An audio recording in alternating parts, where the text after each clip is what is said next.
for a child who is not. Well, when the temperatures drop, so does crime. Sounds obvious, but criminals don't want to be out in this cold any more than we do.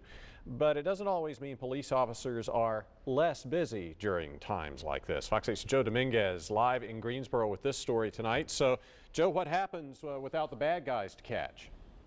Well, for one thing, Neil, there's a lot more driving around.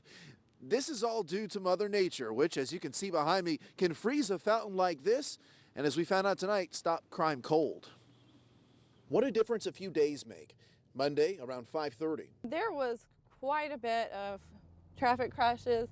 Thankfully, the ones we had out here were pretty minor. And now, I've got a pretty long stretch of just straight ahead. there isn't a wreck in sight, and the snow and ice are spotty. You'll be on a completely clear roadway and then just turn off one side street and you're just all over the ice again. But rather than warming up, the temperatures are only dropping.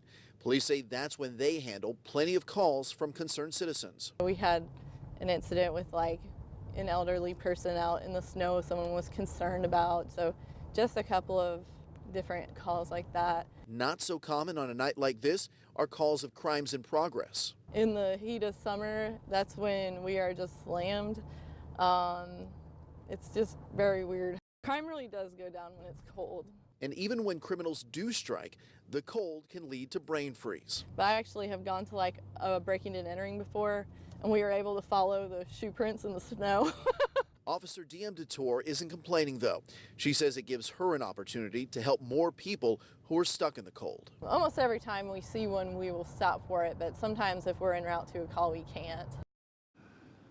Now, for the record, the Greensboro Police Department says their officer's job doesn't change when it gets this cold outside, but we were in the battleground area most of the evening, and we found out that with police officers driving around more, there's more time to check for expired driver's licenses or expired tags, and also drunk drivers. Neil? Yeah, some impressive ice there behind you too, Joe. Thank you. That's right. Well, the latest